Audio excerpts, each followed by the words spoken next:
Welcome to Women in WP, a bi-monthly podcast about women who blog, design, develop, and more in the WordPress community.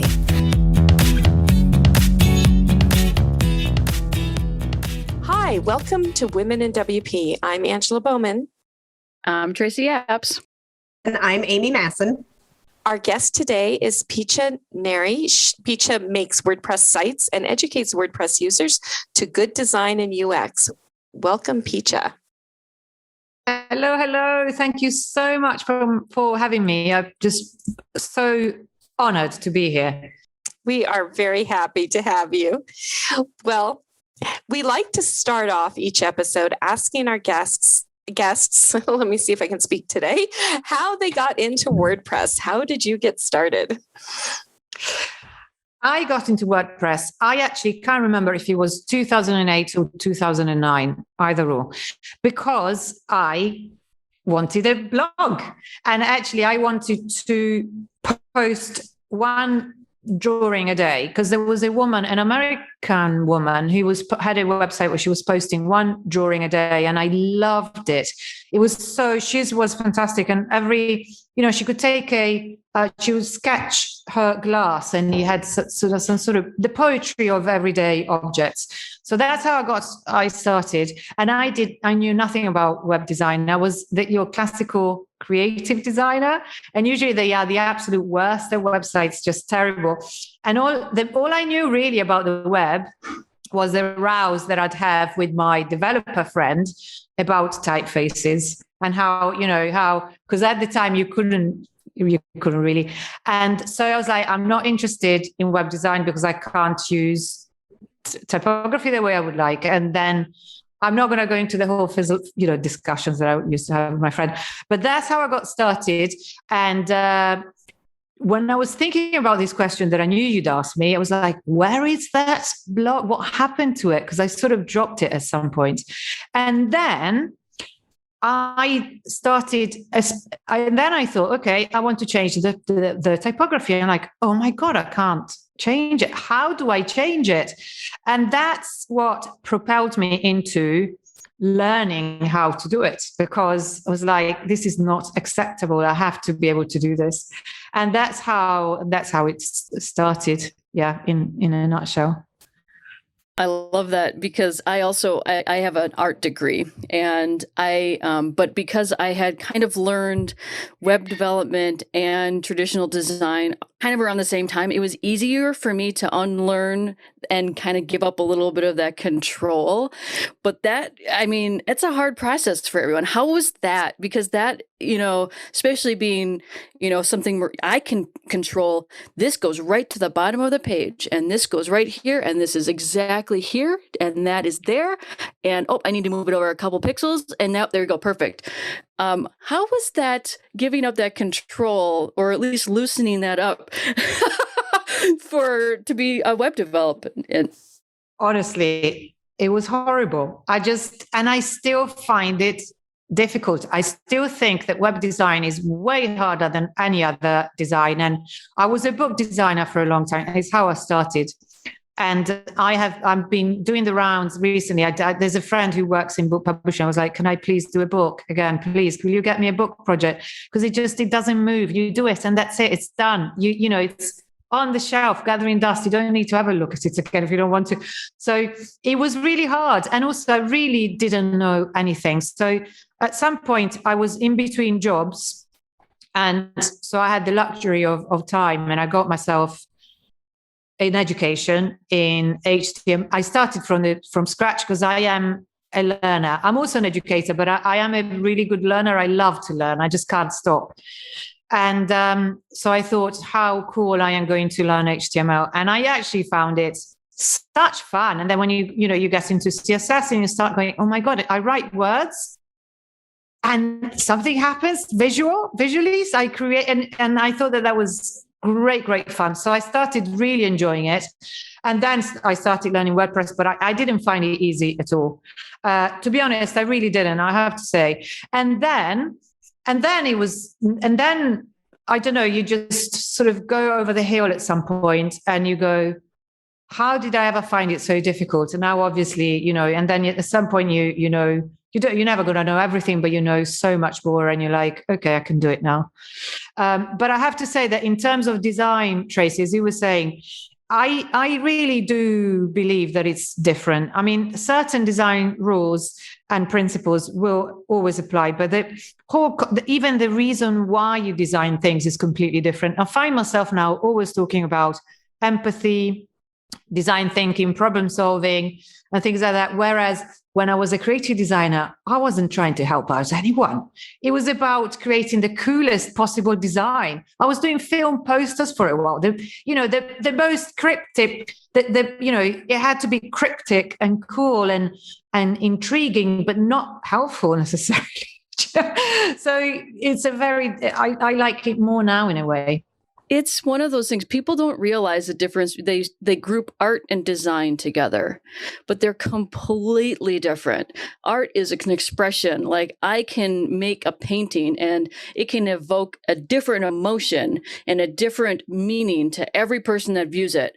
But if I make a website design that portrays that everyone interprets differently, that fails. that designing for comprehension, it's more of like an engineering, and we're designing systems, but with that empathy and that creative way. Absolutely, because I have to say that whenever I find a website that looks amazing, incredible, super creative, it's usually also completely unusable. You just can't use it, and definitely not accessible. And these are, so now, actually accessibility and inclusion by design are things that I'm getting more and more passionate about. And actually, I think that because there's also this myth that you can't do pretty things and be accessible, and I would beg to differ, and I'm actually thinking that might be my next niche, the thing that I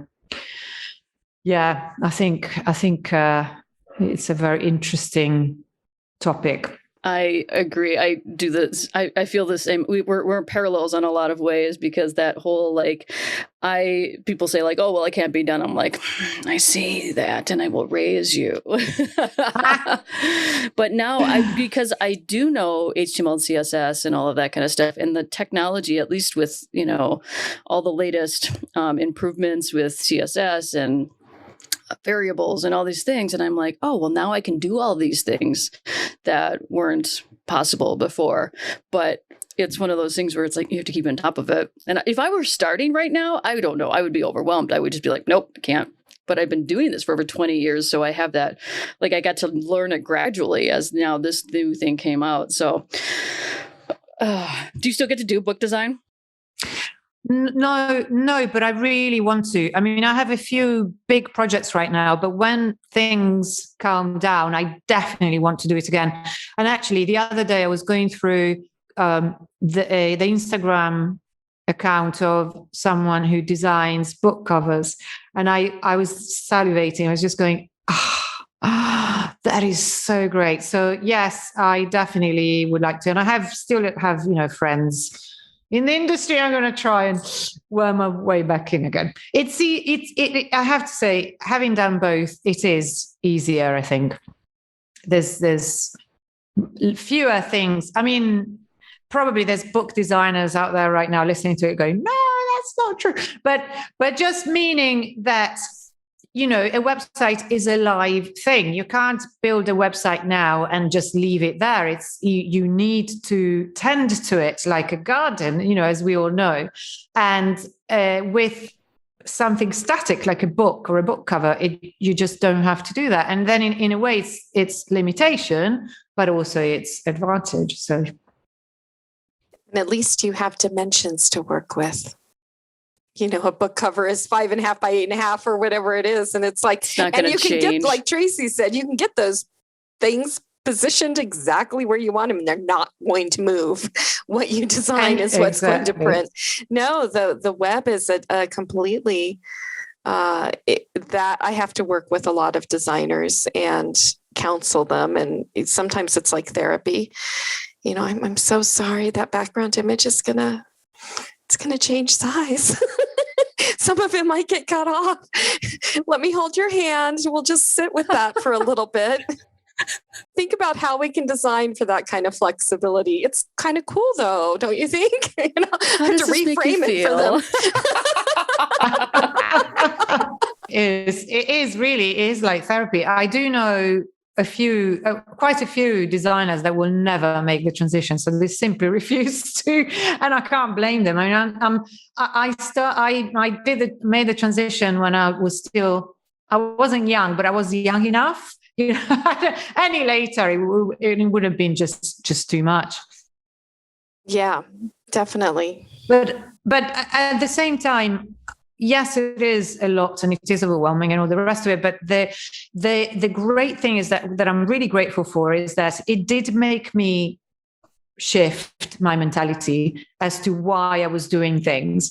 And because what I was doing, even though, I mean, I have very clear the difference between art and design is super clear to me. And I won't go into that now because we're talking about different things. But my reason for doing things was very different. And even though, I mean, designing film posters for a living is fantastic, for sure. Having to watch films. So I have to go to the London Film Festival and watch films. Really, I can't, I wasn't complaining. That sounds really rough. It was it was so hard to work in a cafe in between screenings. But now I do things for a different reason and I like it more. And what I do now what we all do now can make a difference if you do it the right way and if you concentrate on the right things. And I got to know this way, I am getting to know so many people that have a bit of a mission and they do it via the web. And that's fantastic. And then another really great thing that happened is that I wasn't trained as a designer. I did art, not even art school. I did art history and then fell into design because as I got back I did an MA in history of art in London and then went back to Tuscany where I lived. And my friends that I used to run a gallery with, contemporary art gallery, had started an arts publishing company because in Italy, every single tiniest little gallery that does a show, at least in the 90s, would publish a catalogue. They just did. It was not possible to not have a catalogue. So that's what we did. And I was designing my books on a classic at the beginning, on a Mac Classic. Do you remember? It was, the screen was the size of this and it was black and white. So that's how I started. So I was doing also editing because my background was actually much more writing than it was designing. But and I can't remember why I started this whole conversation. Oh, yes. Then I moved to London. I was in Italy for a few more years, and then I moved to London in 98 and decided I was going to be a designer, kept with book design. But one thing that I didn't have was the community of designers because I didn't go to design school. And yes, I did meet other designers, but most of the time I was freelance. So it's great to be a freelance, but at the same time, it's harder to make connections. And I couldn't find a community. And I tried to get a community. I tried by being really active in the Charter Society of Designers. I was even on the board. I was doing the assessments for them and so on. But I didn't find it. And actually, if you want to talk about a sexist organization, I don't, not today. But anyway, I did not find that community. When I started really interacting with WordPress, going to the meetups and getting to know the people, I was like, oh my God, community. And that's where I found my community. And I found a community where I could talk about design because when I started, there were no design talks. They were all about CSS. And I'm like, well, CSS is not design. It's a tool. It's not designing. So, and that was one of the most amazing things that WordPress has given me. And the community, and look at us. We're all, you three are in the US, I'm in Spain, and I've met so many people, and so many of the people on your podcast I know because I met them at some WordCamp, and I've even met people on planes when such things existed. But so that's my biggest debt of gratitude to WordPress is this. It's the community. And thanks to anybody who's part of it, because it's amazing. So yeah, that was the one of the reasons why I'm so happy I made the transition. I had feel like a similar thing, because I was trying to find that kind of community. And yeah, I was in graphic design. I, finished with an art degree, but even then, like, it just didn't feel like, it felt very more competitive and then community. And when I got into the WordPress world, I was like, oh, and I remember I was intimidated to like introduce a talk, because like you said, it was mostly development talk. And I was like, well, I don't really know. I mean, like I kind of fumbled my way through learning how to make WordPress by basically coding out an HTML and CSS of a site, and then just took the like inner guts of WordPress and just stuck it in the middle and be like, okay, well, it's the blog now. And so I was like, well, I don't feel confident in that. But then I started introducing design talks, and people just love them. And I was like, oh yeah, this is a community that is much more, it's not just developers. And that's what I love doing WordPress talks, because it is the most fun audience to try to appeal to, because it is developers, designers. I just want to start a blog. I wandered in from the street, like, whatever. I'm here for the sandwiches. I saw there was food. Free coffee. I want some swag. Oh, the swag's the best. I miss WordCamp so much. Yeah. Were you planning to go to WordCamp Europe last year? Absolutely. I had the fantastic apartment booked. I was organizing the road trip with friends coming from all over the world. Just like you were saying that you were going to Barcelona, I was because I live in Valencia, just down from Barcelona. I was saying, right, so come to mine. We get in the car and do a road trip to Porto. I like to think that it's only postponed. Yeah, I think so. Because how many spots do you have in your car? Because maybe I'll we jump take care of it. Absolutely. We'll come over. We were all going to be there. The women in WP were all planning to be there. So I'm wondering now, though, with not just WordCamp Europe, but WordCamp US, do you think when it finally comes back, are they going to go back to the last location they were supposed to be in, or do you think they're going to move on? I think that it would be so unfair to the Porto people, because they had it organized. I mean, it was meant to be in June, and the whole thing sort of exploded in March. So it was done. How disappointing. And also, I think we were all excited about it being in Porto. Everybody really wanted to. I so wanted to go to Porto. I mean, any location is brilliant, but, Paris, maybe you'll go to Paris for other reasons. Do you know what I mean? Mm-hmm. Whereas Porto was like... Yep.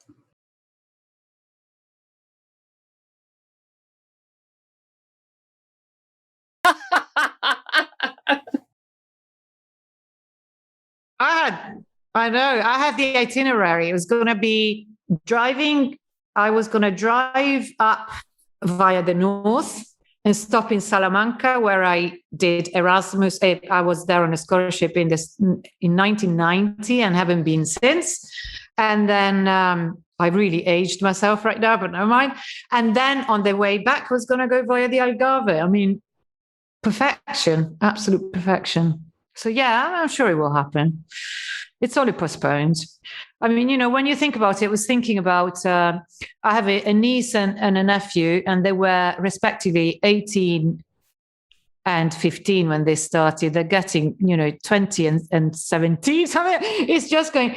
And I was thinking, they're poor kids. But then I thought, it's going to sound cynical, but it does happen. My father was 17 when World War II ended. He spent his teenage years during the war. So it's awful. I'm not justifying it, but just saying that in a way, we'll all have an extraordinary experience to talk about. Be nice when it's over, but Yeah. I mean, even just the mindset of like, well, I was thinking about this because, I felt, I felt I like hit my stride, and then like the pandemic hit, and I was still working for a little while, and then lost the job, and then it's just like everything just kind of like spiraled into oblivion, but then that made me take like rest, and I was like, I felt bad about it. I felt horrible. I was like, I didn't produce anything today. And I'm like, well, if anything to take from this is that, like, what's important? Like, things didn't explode. No, like, nothing happened catastrophically for me taking a nap during a day. And I was like, I was expecting like my head to like spontaneously combust or something, but I mean, at least there's that. And I feel like at least if we could take something like that and our like care for other people and that concern, like then we can take good things out of this for the kids growing through this. Absolutely. One thing that for me has been major, it's probably because also I live on a roof. No planes. It's been absolute heaven. And if I think how many planes I was on in 2019, I'm never going to do that again. I have already vowed that I am driving in Europe and I'm only getting on a plane if it's long haul, and I am going to be spacing my long haul out because it's just the bliss. It's just wonderful. And I don't think we're talking about that enough, actually, how there are certain things that we should not, certain habits that we should not return to after this is over, I feel. There was a really interesting article in The Atlantic about how the pandemic's just messing with our brains, even the people, those of us that have never gotten COVID, and how, we've been doing this so long, we can't adjust to going back to normal. And then, and I found this the other day. Yesterday I had a meeting with a potential client, and I got the alert on my computer, 10 minutes. All right, I'm going to call them in 10 minutes. And half an hour later went by and I realized I had not called this person. And that's so unlike me. I'm like, what happened? It's just the pandemic fog. Yeah, absolutely. And going back to normal is a little bit terrifying even, I find, but yeah. My conversation has basically just been me and my cat. So like now I pretty much just be like, oh, did you fall down? And like this, my conversation vocabulary has deteriorated to just talking to cats. So I was like, am I now feral? I don't know if I can reintegrate into society. I don't know. Like, how do you talk to people? Be like, hi. It's going to be a weird first time when we go to our first conference again, I think. Yes. Yeah. Every time someone comes close to you, you'll just like jump back 4 feet. Instinctually. But I don't want to do it. Like, I don't want to go back to an in-person conference while we feel like we have to wear masks to be safe. No. I will wear the mask as long as we need to wear the masks, even though Indiana is mask free now. I will keep wearing my mask, but I'm looking forward to a day when we can get together in a public venue and not have to worry about that as much. Yeah, absolutely. Can't wait. Yeah. Like not being afraid to breathe the same air as people. Like, that'll be so great. It'd be so nice. In fact, one thing that I really like about video meetings is that we don't have to wear our masks. It even feels a little bit weird. It's like, where is it? I'm like, no, it's all right. Because, they're only pixels on a screen. It's all right. And you also don't have to wear pants. So. No. I have a number of friends that have all been vaccinated. I've been vaccinated. So we started getting together and we called it the Vaccinated Club. And it just felt so scandalous. Like the first time we got together, there was 4 of us for drinks and we're in my house. And I'm like, there are people in my house. This is weird. But it was good too. So I mean, it was very weird. Yeah. So right. I'm hoping to get back to that. So, Piccia, I would love to hear about your conference that you're organizing. Yes. This conference is called Design for Conversions. And the title is because that's what people need to hear.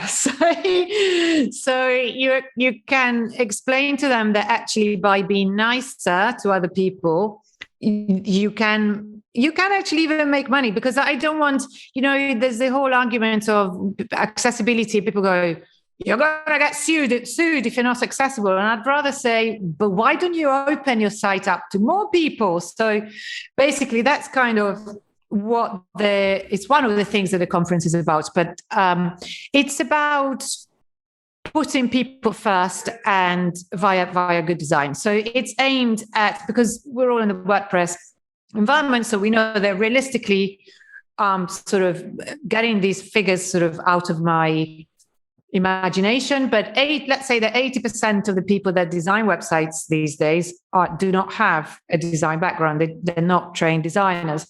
Some of the ones that are trained designers are not trained in the web, as we were saying. So it's this is the reality of it.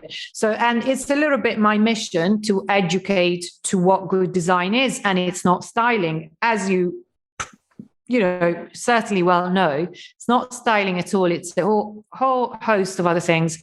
And the idea for the conference actually came from, it's been quite convoluted, because the first time that I thought about it was actually last year, when all the horrible things were happening in the US. And I just was like, what can I do? What can I do to be more inclusive? What can I do to do my bit? And I thought, well, I could do a conference. And it suddenly occurred to me that if I do a conference about design, I can invite whoever I want. I can talk about whatever I want. So I'm digressing a bit, but this is the genesis of it. And I'm really so happy about the guests that I've managed to get in. And also some of the sponsors are quite exciting. Your sponsors are great. Well, one of them is Webflow. That's amazing. So I'm slightly throwing a little bit of a pebble into the WordPress pond. But however, interestingly, well, I have a speaker, Regine Gilbert, who's talking about accessibility and inclusion, and that is such a great conversation that I had with her, and with her we were talking about how to be inclusive rather than how to get more people in, rather than scaring people into complying with rules. That's not what it should be about. Then Vincent Brathwaite is another fantastic designer who's all about, we talked about design thinking with him, and how ultimately it's all about helping people. Amazingly, all the conversations that I've already had all boil down to that. There's like this through line going through the whole thing, that is about how to help people. And that's the tiny little way in which I am trying to maybe make the web a better place, one tiny step at a time. So it's happening on starting on the 17th to the 20th of May. There are sponsors, obviously, and like as I was saying, one of them is Webflow, and which is really exciting because I absolutely love WordPress. This is what we're here. Thanks to WordPress, we're here. But also there are other tools that can be used, and sometimes it is complete overkill for a client to use WordPress. So it's quite interesting to use a tool that is actually completely based around design. That's what Webflow is. And also, I am only talking to sponsors that have an ethos that I can stand behind. That is super important to me. And Webflow as a company are really great. If you go to the website and you read about their mission and how they, for instance, how they employ people, and so on, it's fantastic. So with them, because actually by complete chance, it's just sheer luck, the 20th of May, which is the last day of the conference. And also my birthday. His birthday, you very closely missed being a Gemini like me. Yeah. But yeah, happy birthday. Great. So you can come and celebrate at the conference. But it's also Global Accessibility Awareness Day. Nice. So it's obviously that's the day in which accessibility is going to be scheduled. And I'm in talks with Webflow on whether to do a talk about accessibility with them. If not that, they have, tell me if you know that this existed. I didn't know that you can be a growth designer. They have a designer, a woman whose title is growth designer, and she focuses specifically on conversions. So I got a little bit excited when I heard that, because obviously perfection. So, and I feel like, wow, please teach me how, because I mean, that's, if you think about it, that's what it is about. You want to convert, because converting means that you've achieved your mission of helping people out. If people come to your website or product and do the thing that you want them to do, that means that you got it right. That's all it is about. Because also good design is, when the circles sort of combine, is good design, good marketing, good UX, good business are all the same thing, which is also my other big mantra, and something that is coming up a lot in the various conversations in the conference. For instance, with Joe Natoli, who is a bit of a UX guru. He's a great educator. He's fantastic. And we had quite a conversation. He's actually, the way we did it, because I thought it would be really great if he analyzed the user experience of a website submitted by friends and family. So, by my list, I asked everybody. It was a democratic process. But so he's actually analyzing the sales journey, the customer journey of a website that sells plugins, WooCommerce plugins for payment cards.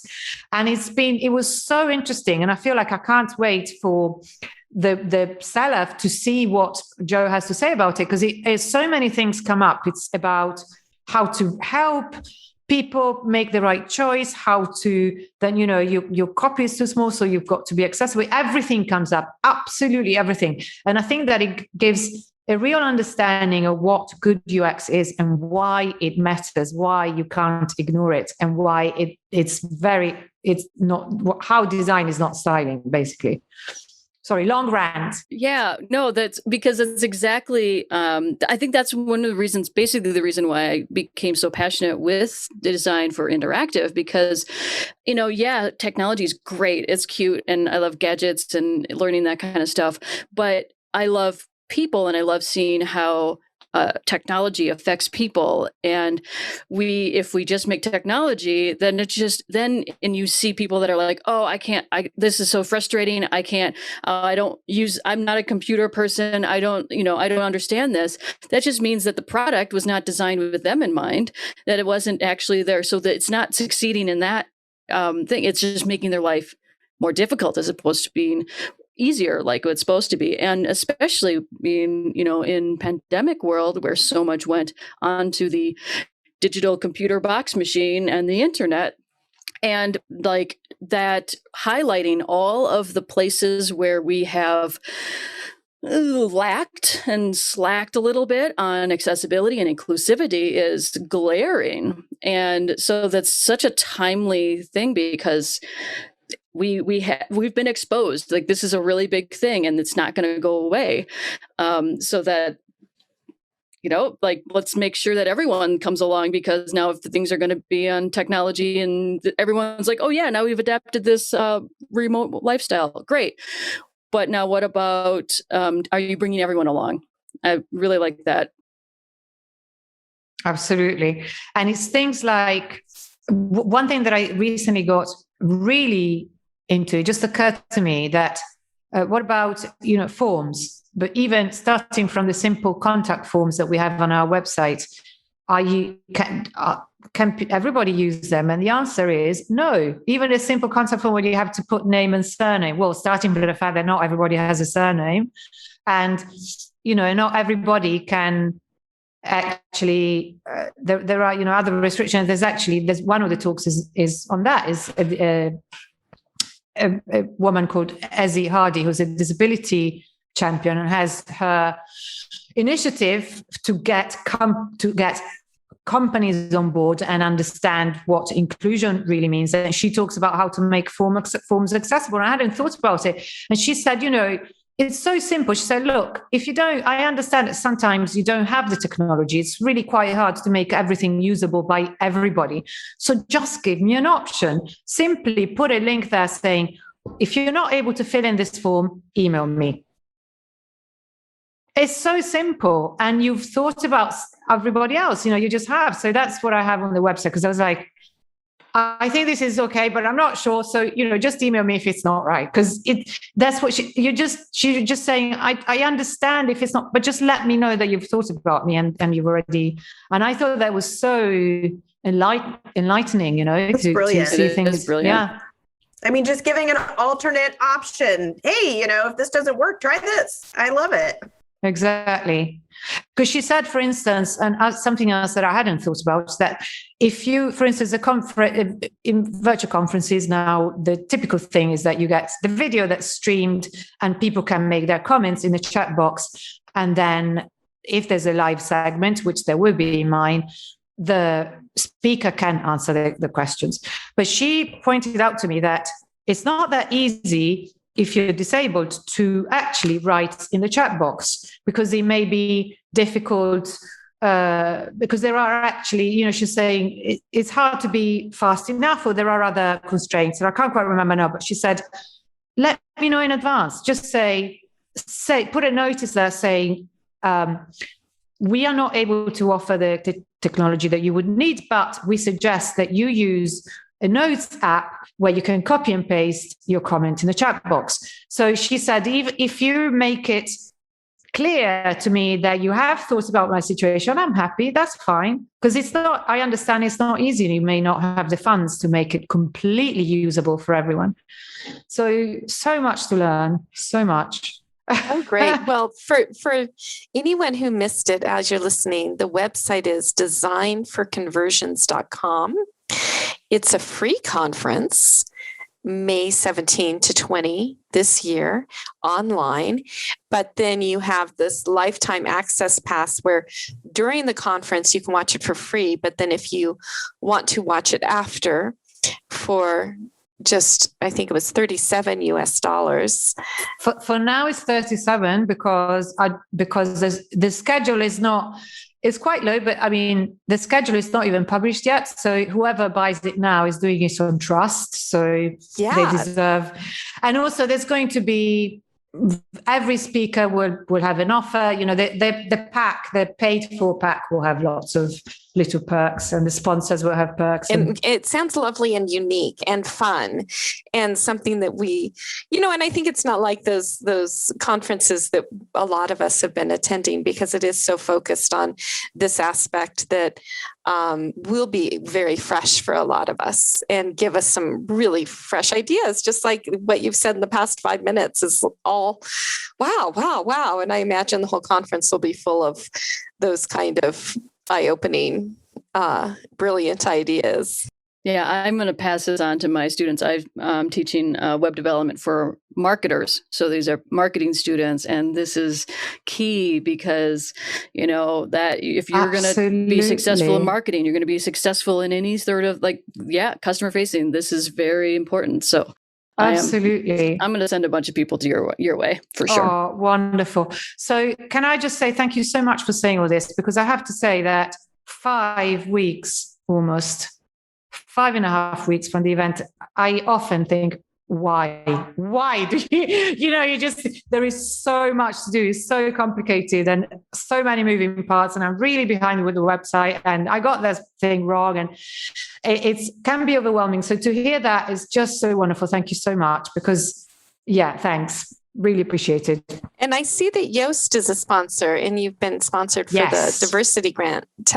That's part of that community thing that you've had.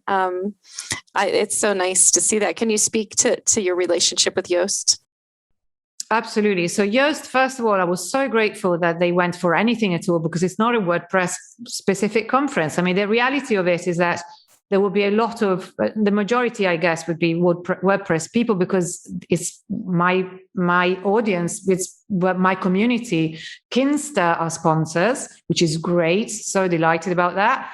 And again, because Andrea Zellner, who's the head of growth now, I met at various WordCamps around the world. And they're doing a talk on being nice to your customers, building a really good customer journey. So I'm really excited about that. But so Yoast, it's not a WordPress conference, and Yoast are a completely WordPress tool. So grateful to them.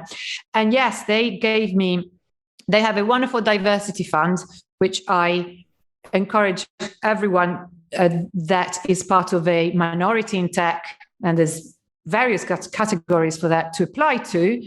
And they sent me to Verona in Italy, Granada in Spain, and Helsinki. And it was, so grateful because it's especially Helsinki was quite, Northern Europe is very expensive. And I was so grateful to them for giving me the opportunity. And they're absolute stars for that. So, yeah, it's one of those community experiences that make WordPress so great. And that Wix can never... Oh my goodness, the Wix drama. Oh God. I totally missed it. I guess I'm not important. I didn't get headphones. That's okay. I didn't either. Yeah, I know. But yeah, interesting. The whole thing is, I find extremely, extremely interesting. But yeah, anyway, so that's Yo's participation in the conference, and hugely grateful to them. Well, it's been wonderful having you on the show today. Before we go, can you tell everybody where they can find you online? Yes, you can find me on Twitter at Piccia, because I was like the third one to sign up and then never tweeted for years. But it's basically the founder of Twitter, Jack, and me that go by our first name. So that's something I'm quite proud about. And then you can find me on LinkedIn, Piccia Neri. Really, there's only one, so it's quite easy. And I have to say that I have a Facebook group which is called Design for Geeks, which is Design for Geeks is my other project. But these days, I'm in two minds what to do about Facebook. So I think Twitter and LinkedIn, and I draw on Instagram. Again, Piccia Neri, but on Instagram it's just my drawings. Wonderful. Thank you. Thank you so much. This has been a blast. Thank you for putting up with all my digressions and talking about a million different things. We drove you to it. You fit right in. Right. Perfect. Thanks for listening. Follow us on Instagram, Twitter, or join our Facebook group. Not already subscribed? Well, you can find us on Spotify, Stitcher, Google Play, and iTunes. Did you know that you could help support the Women in WP podcast? If you head on over to our Patreon page, you'll find additional content and some cool perks if you want to set up a monthly donation of $1 or more. And finally, you can find all show notes, links, and transcriptions at our website at womenindwp.com.